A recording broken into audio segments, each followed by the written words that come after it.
শিক্ষামন্ত্রী জানিয়েছেন, বিপুল সংখ্যক বোর্ড চ্যালেঞ্জের আবেদন আসায় এতগুলো খাতা পুনর্মূল্যায়ন করা সম্ভব নয়। কিন্তু তাহলে একটা প্রশ্ন থেকেই যায়, যে শিক্ষার্থীরা কর্তৃপক্ষের ঘোষণার উপর বিশ্বাস করে আবেদন করেছে, তাদের টাকা কি ফেরত দেওয়া হবে?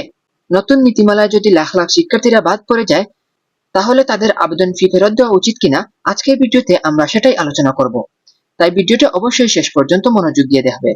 তোমরা জানো, এবছর প্রায় 13 লক্ষ শিক্ষার্থী খাতা পুনর্মূল্যায়ন বা বোর্ড চ্যালেঞ্জের আবেদন করেছে। কিন্তু এখন শিক্ষামন্ত্রী বলেছেন, এত বিপুল সংখ্যক খাতা পুনর্মূল্যায়ন করা অসম্ভব, আর তাই নতুন একটি নীতিমালা আনার কথা বলা হচ্ছে। এখন প্রশ্ন হচ্ছে, নতুন নীতিমালায় কারা সুযোগ পাবে, আর যারা বাদ পড়বে তাদের আবেদন ফি ফেরত দেওয়া হবে? প্রথমে একটা বিষয় বুঝে নাও, আগের বছরগুলোতে ছিল পূর্ণ নিরীক্ষণ।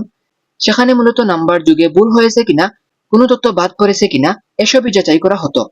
কিন্তু এবার পুনর্মূল্যায়নের কথা বলা হয়েছে। এক কথার উপর বিশ্বাস করেই লাখ লাখ শিক্ষার্থীরাই আবেদন করেছে। কারো 1-2 নম্বরের জন্য গ্রেড মিস হয়েছে, কেউ মনে করছে তার প্রাপ্য নম্বর সে পায়নি, তাই তারা আবেদন করেছে। এখন শিক্ষামন্ত্রীর বক্তব্য অনুযায়ী এত বেশি আবেদন এসেছে যে সবার খাতা পুনর্মূল্যায়ন করা সম্ভব নয়। তাই নতুন নিয়মে হয়তো নির্দিষ্ট জিপিএ বা গ্রেডের শিক্ষার্থীদের সুযোগ দেওয়া হবে। যেমন ফেল করা শিক্ষার্থী বা ডিসিবি গ্রেড পাওয়া শিক্ষার্থীরা এই সুযোগ পেতে পারে। আবার A-A বা A+ পাওয়া শিক্ষার্থীরা হয়তো সুযোগ নাও পেতে পারে।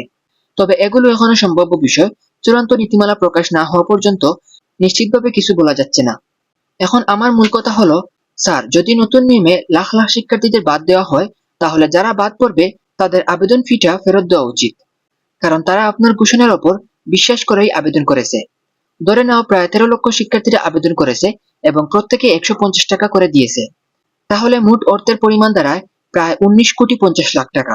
এখন যদি এত শিক্ষার্থীর মধ্যে অনেকে নতুন নিয়মের কারণে বাদ দেওয়া হয়, তাহলে তাদের টাকা ফেরত দেওয়ার বিষয়টি অবশ্যই বিবেচনা করা উচিত।